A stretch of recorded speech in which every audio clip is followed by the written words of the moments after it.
کرم میں نفرت پھیلانے والے عناصر کو دہشت گرد قرار دینے کا فیصلہ۔ وفاقی وزیر داخلہ محسن نقوی اور وزیر اعلیٰ علی امین گنڈاپور کی زیر صدارت پشاور میں اپیکس کمیٹی کا اجلاس۔ 1 فروری تک کرم کو بنکر اور اسلحے سے پاک کرنے کا بھی فیصلہ۔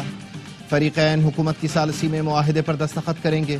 علاقے کا زمینی راستہ وقفے سے عارضی طور پر کھولا جائے گا۔ پولیس اور ایف سی قافلوں کو مشترکہ سیکیورٹی فراہم کریں گے۔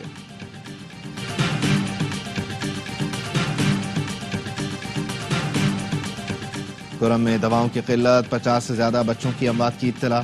فیصل ایدھی نے پروگرام سوال یہ ہے میں بتایا، دوائیں نہ ملنے سے صرف پارا چنار ہسپتال میں 29 بچے فوت ہوئے۔ نجی ہسپتالوں کی تعداد اس کے علاوہ ہے۔ آکسیجن اور بجلی نہ ہونے سے نجی ہسپتالوں نے چلڈرن وارڈ بند کر دیے۔ انسولین اور بلڈ پریشر کی دوائیں بھی نہیں مل رہی۔ میں اپنی دوائیں لے کر گیا تو ان پر بھی جھگڑا ہو گیا۔ اور خبردار، بغیر لائسنس گاڑی نہ چلانا، گاڑی ہوگی ضبط اور ہوگا بھاری جرمانہ۔ کراچی ٹریفک پولیس نے جاری کر دیا ہدایت نامہ۔ بغیر لائسنس گاڑیاں چلانے پر تحویل میں لے لی جائیں گی۔ بغیر لائسنس موٹر سائیکل ڈرائیونگ پر 1000 روپے جرمانہ ہوگا۔ دوسری گاڑیوں کے بغیر لائسنس ڈرائیونگ پر 1500 سے 2500 روپے تک جرمانہ عائد کیا جائے گا۔ اور شام جنگ سے تھک چکا، مغرب ہمیں خطرہ نہ سمجھے۔ حیات تحریر الشام کے سربراہ احمد الشرح کا BBC کو انٹرویو، کہا شام افغانستان ہے نہ کبھی بنے گا۔ متاثرین کے ساتھ ظالموں جیسا سلوک نہیں ہونا چاہیے۔ القاعدہ کے ساتھ ہمارا تعلق ماضی کا قصہ بنے۔ وزیر داخلہ محسن نقوی اور علی امین گنڈاپور کی ملاقات۔ محسن نقوی وزیر اعلیٰ ہاؤس پہنچے، گنڈاپور نے گلے مل کر خوش آمدید کہا۔ وزیر داخلہ نے وزیر اعلیٰ KP کو امن کے لیے ہر ممکن تعاون کی یقین دہانی کرائی۔ کہا خیبر پختونخوا میں قانون نافذ کرنے والے اداروں کی استعداد کار بڑھانے میں تعاون کریں گے۔ کرم میں قیام امن اولین ترجیح ہے۔ اسٹیک ہولڈرز کی مشاورت سے کرم میں امن کے لیے اقدامات کی ضرورت ہے۔ دونوں رہنماؤں نے دہشت گردی کے خلاف جنگ میں سیکیورٹی اداروں کے شہداء کو خراج عقیدت پیش کیا۔ علی امین گنڈاپور نے کہا شہداء کی قربانیاں ناقابل فراموش ہیں، دہشت گردی کا مل کر مقابلہ کریں گے۔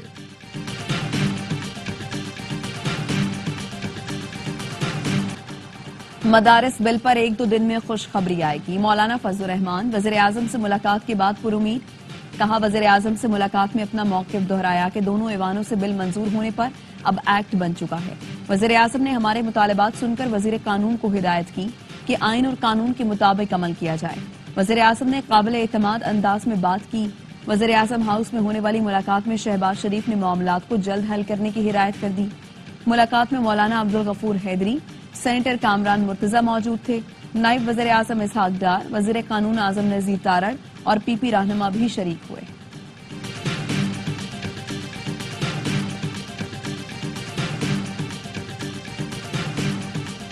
حکومت اتحاد تنظیمات مدارس کو وزارت صنعت سے منسلک کرے تو اعتراض نہیں۔ علامہ طاہر اشرفی کا کہنا ہے مدرسوں کا نظام جیسا چل رہا ہے چلنے دیں، جو مدرسے وزارت تعلیم سے منسلک ہیں انہیں رہنے دیں۔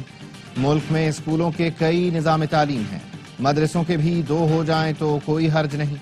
معاملات کو بات چیت کے ذریعے ہی حل ہونا چاہیے۔ امید ہے مدارس رجسٹریشن سے متعلق دونوں فریقوں کی بات تسلیم کر لی جائے گی۔ قومی اور پنجاب اسمبلی کے اسپیکر اپوزیشن سے مذاکرات کے حامی۔ اسپیکر کانفرنس سے خطاب میں ایاز سعدی کہتے ہیں جس دن مکالمہ شروع ہوا راستے بننے لگیں گے۔ مذاکرات کے لیے جس کی بھی منت کرنا پڑی کریں گے۔ خاموشی سے سہولت کاری کر کے آیت الکرسی پھونکوں گا۔ اسپیکر پنجاب اسمبلی ملک احمد کہتے ہیں مذاکرات کی بھوک نہ ہو تو سیاست دفن ہو جاتی ہے۔ حکومت اور اپوزیشن اراکین میں مذاکرات کی بھوک نظر آنے لگی ہے۔ مشکلوں سے نکلنے کا راستہ بات چیت ہے۔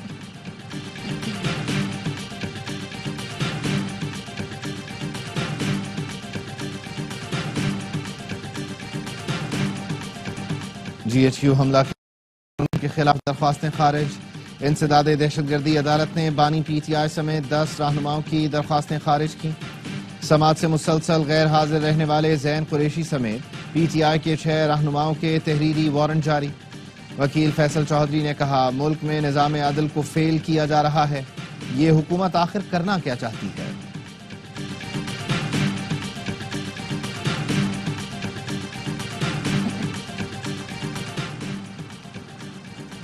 اسلام آباد ترنول کے علاقے میں رینجرز اہلکار کی شہادت کا معاملہ، پولیس نے مقدمے میں قتل کی دفعات بھی شامل کر دی۔